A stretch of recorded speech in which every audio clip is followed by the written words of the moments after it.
हर हर महादेव। आप सभी का मेरे चैनल पर स्वागत है। आज मैं आपको सुनाने जा रही हूँ सावन के व्रत की कथा। प्राचीन समय की बात है। एक नगर में एक धनी साहूकार रहता था। उसके पास धन संपत्ति की कोई कमी नहीं थी, लेकिन संतान न होने के कारण वह और उसकी पत्नी बहुत दुखी रहते थे। संतान प्राप्ति की कामना से वह साहूकार हर सोमवार को श्रद्धापूर्वक भगवान शिव की पूजा करता और शाम को शिव मंदिर में जाकर दीप जलाता था। सालों साल उसकी यही भक्ति चलती रही। उसकी निष्ठा देखकर माता पार्वती ने भगवान शिव से कहा, प्रभु, यह भक्त वर्षों से आपकी आराधना कर रहा है, फिर भी आप इसे संतान का सुख क्यों नहीं दे रहे हैं? भगवान शिव ने उत्तर दिया कि इस भक्त के पूर्व जन्म के कर्म ऐसे हैं कि इसके भाग्य में संतान सुख नहीं है। लेकिन माता पार्वती के आग्रह पर भगवान शिव ने साहूकार को सपने में दर्शन दिए और एक पुत्र प्राप्ति का वरदान दिया। साथ ही यह भी बताया कि वह पुत्र केवल 14 वर्ष की आयु तक ही जीवित रहेगा। कुछ समय बाद साहूकार के घर एक पुत्र का जन्म हुआ, जिसका नाम उन्होंने अमर रखा। जब अमर 11 वर्ष का हुआ तो साहूकार ने उसे शिक्षा के लिए मामा के साथ काशी भेजा। मार्ग में उन्होंने यज्ञ कर ब्राह्मणों को भोजन कराया और दान भी दिया। यात्रा के दौरान वे एक नगर में रुके, जहां राजा की पुत्री का विवाह होने वाला था। दूल्हा एक आंख से अंधा था और राजा को डर था कि यह बात राजकुमारी को ना पता चल जाए। उसने अमर से विनती की कि वह विवाह में कुछ समय के लिए दूल्हा बनकर मंडप में बैठ जाए। इस बात के लिए अमर ने सहमति दे दी।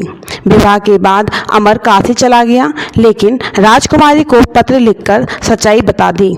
राजकुमारी ने सच्चाई जानकर असली दूल्हे से विवाह करने से मना कर दिया। काशी में अमर ने पूरी निष्ठा से अध्ययन किया। जब वह 14 वर्ष का हुआ तब तक यज्ञ के बाद उसकी तबीयत बिगड़ी और वह मूर्छित होकर गिर पड़ा और उसकी मृत्यु हो गई। उसके मामा विलाप करने लगे। उसी समय उसी मार्ग में भगवान शिव और माता पार्वती जा रहे थे। माता पार्वती ने विलाप सुनकर भगवान से आग्रह किया कि उस दुखी व्यक्ति की सहायता करें।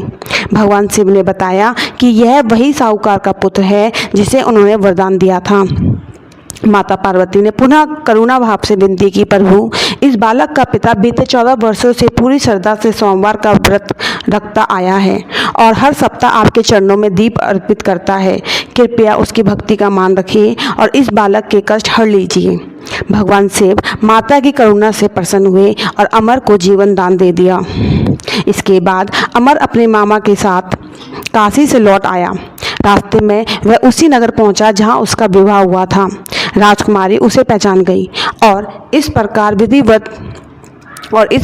विधिवत रूप से उसका स्वागत कर विदाई दी गई। घर पहुंचने पर जब माता पिता ने अमर को जीवित और वधू सहित देखा तो उनकी खुशी का ठिकाना नहीं रहा। भगवान शिव की कृपा से उनका पुत्र न केवल मिला बल्कि मृत्यु से भी बच गया। इस प्रकार भगवान शिव की सच्ची और निरंतर भक्ति से साहूकार को न केवल संतान का सुख मिला बल्कि उसके पुत्र को जीवन दान भी प्राप्त हुआ। इस कथा से हमें यह सीख मिलती है कि श्रद्धा और भक्ति से असंभव भी संभव हो सकता है। सावन सोमवार की इस पावन कथा का श्रवण करने से भक्तों को पुण्य की प्राप्ति होती है और जीवन में शिव कृपा हमेशा बनी रहती है। अगर आपको सावन सोमवार की कथा अच्छी लगी हो तो मेरे चैनल को लाइक करें और सब्सक्राइब करें। हर हर महादेव।